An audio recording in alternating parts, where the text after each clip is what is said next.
All right, tessellations, tiling questions. Okay.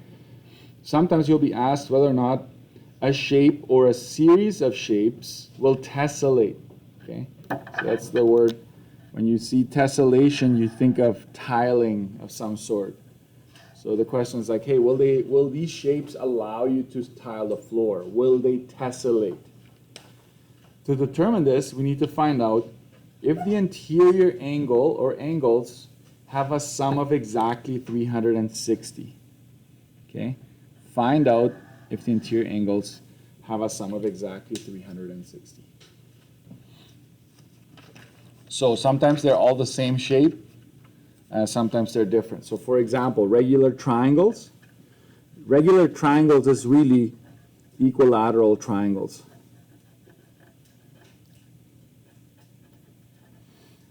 That's what a regular triangle is, right? We know that the interior angle of an equilateral triangle is, anybody, it's always 60. Okay?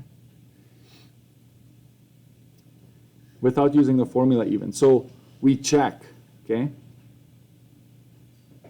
So check. This is one way of doing it. You take 360 degrees and you divide it by 60 in this case. And you get exactly, you need 6 tiles. You get an exact number.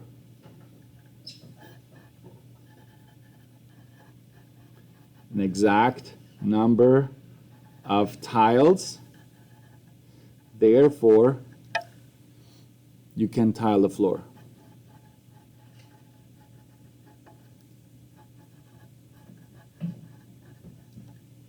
Okay, that's the bottom line here.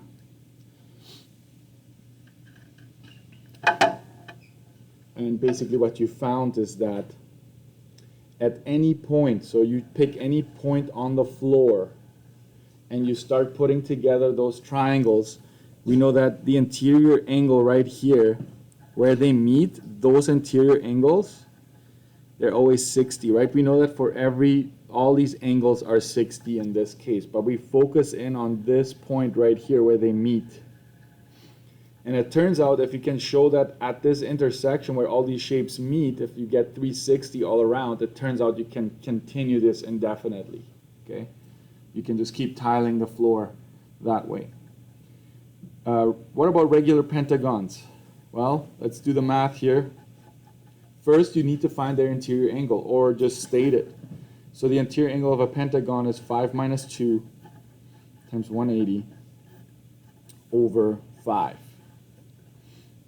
And we already know that that is 108 degrees.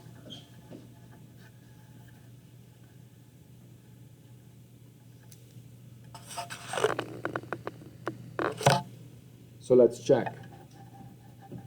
All we care about is regular pentagons. We're not mixing up a different shape yet. So we're going to go 360 degrees divided by 108. Okay? And you get 3.333, and that just keeps going. Not an exact number of tiles. Therefore, cannot tile the floor.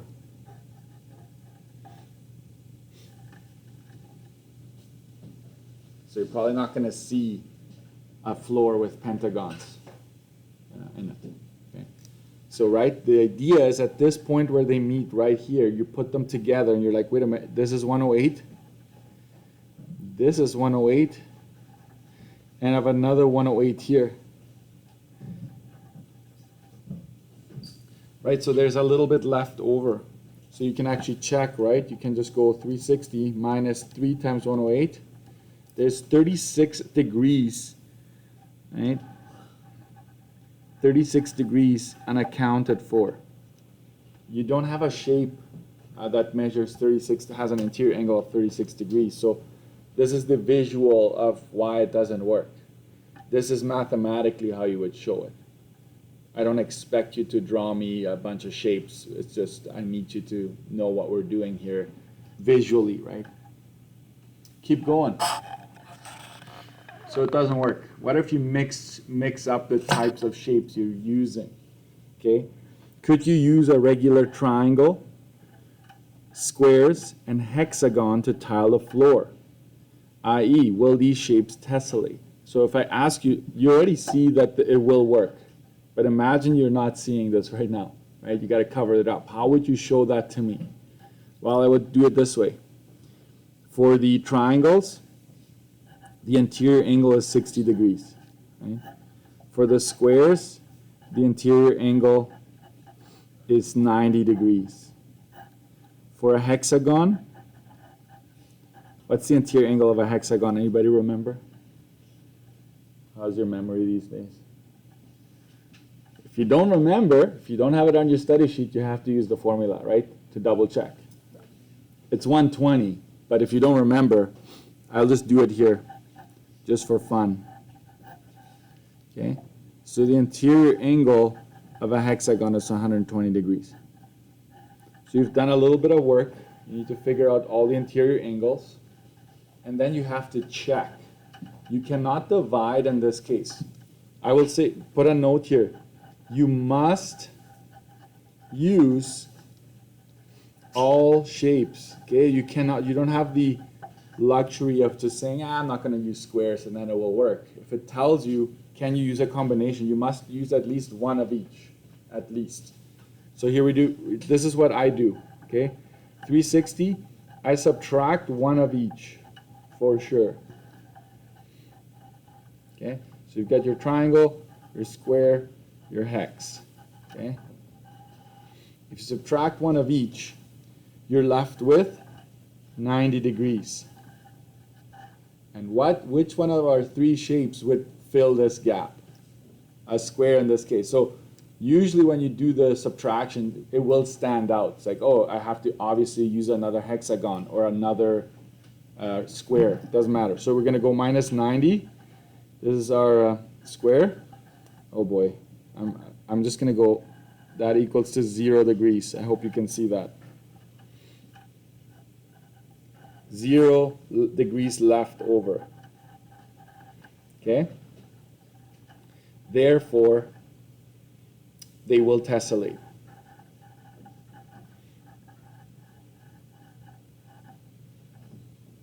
Tessellate.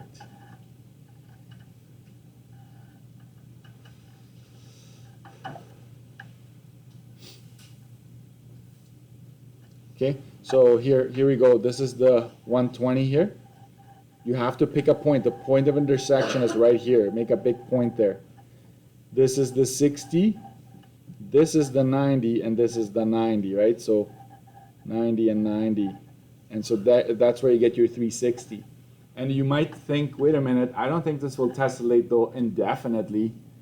Once I load up my program, because my iPad got wiped clean over the summer, I'm going to try to bring this up, and I can actually show you that it will. Like, I just clone it, and I just keep adding to the mix, and away you go. So this is tessellations, guys. Keep going one more here.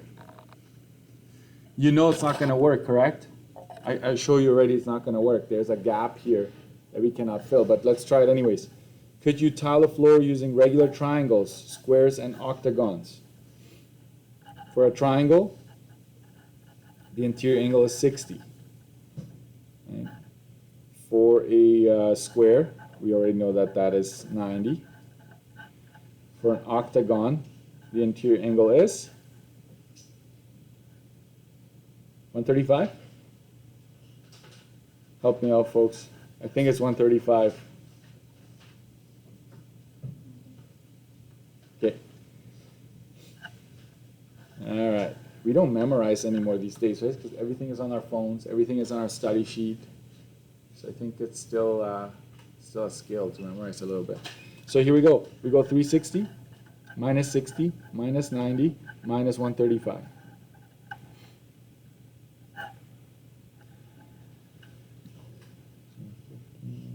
This is 285 already. I'm left with 75 degrees. Sure, you can say, well, okay, I use a triangle, I use a square, I use an octagon as I should. you have 75, and you're like, well, I can still fit a triangle in there, so I'm going to go minus 60. You can't go minus 90, that would be negative, right? There's another triangle, so you're left with 15 degrees, okay? Can't tessellate, okay? Since no shape has an interior angle of 15 degrees. Okay? So you're saying, hey, there's a little bit left over here. This is not quite right because I use one of each. Technically, you should be able to fit in a triangle here. But there's that 15 degrees is left over there. There's 15 degrees in there that we don't have a shape. Out of the 3 that we're allowed to use, none of them would work. And in fact, no regular polygon would work. Okay. All right, how can this change? Okay, what are some layers I can put on here? I could actually ask you, someone is using a triangle and a square, what other shapes can you use to fill in the gaps? So sometimes you can just do trial and error. Sometimes you have to remember backwards examples. You remember backwards, like if I give you the interior angle, you can calculate the number of sides. You might have to use that here as well. So this is good to review those scenarios as well. So for example, come with me here. Let's try, I'm going to also assign page 50 right now. So 48 and 50, we're going to focus on that. So 50 is tessellations, 48 is showing whether or not lines are parallel within a polygon. Okay? You decide which one you want to do first. You want to go 48, you want to do 50, it's up to you. I just want you both to try both today so I can walk around and help you out if you need help. There's still lots of time though. So once you're done those 2 pages and I feel like you kind of get it, I'm going to give you some more to work on. So see today as a bit of a review, math help kind of scenario, okay? So just do that for now. And do that. Good work, guys. I appreciate you doing the work because then I can see, you know, sometimes I just have to make small adjustments or highlight a few things. It's great. Okay, so here we go. Matish is planning on using regular octagons to tile a floor. He can tile a floor using only, can he tile a floor using only octagons? If not, what other shape can be introduced to tile a floor? So the interior angle, if you don't already know that, is this, right? And you end up with 135 degrees. So you can check. You can do, you can either do this, 360 degrees, because we're only dealing with one shape. You divide it by 135. It's 2.6 repeated, right? So cannot, tile the floor using only octagons. Can't be done. Okay, so that would be it. If that's all I asked you for, this is done. But I'm introducing, can you potentially use another one? And some of you did find out. But this is how you properly show the work, right? We're going to go 360 minus one of them. You know you can use at least 2, right? So 2 octagons, right? When you do that, you end up with 90 degrees left, okay? So we all know that's a square. But so what I want you to do is, I want you to say 90 degrees is n minus 2 times 180, because it's not always going to be recognizable. It's not always going to be 90. Okay, so this is how, one way of doing it. You multiply both sides by n. Come on. Right? You're left with 90n. This cancels out. On the other side, you distribute, so it's 180n minus 360, just like that. You subtract, like this 180 here comes over to this side, so it's 90n minus 180n, that's equal to negative 360. That gives you negative 90n is equal to negative 360. Divide both sides by negative 90. N is equal to 4, right? So a square, adding a square, sorry. Let's answer properly here. Adding a square or a four-sided polygon would tessellate. So that's how you come up with the last shape that's left over. The one right under this is the same thing. So try to practice that. The key is posted, so I won't tell you what it is. Try it first and then check.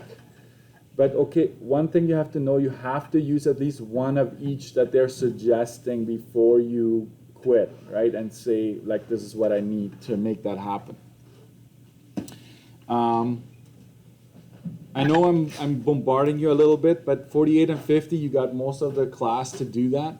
I'm going to say 51 to 52, switching gears again. We're going to go back to parallel lines and finding mystery angles. You remember these ones?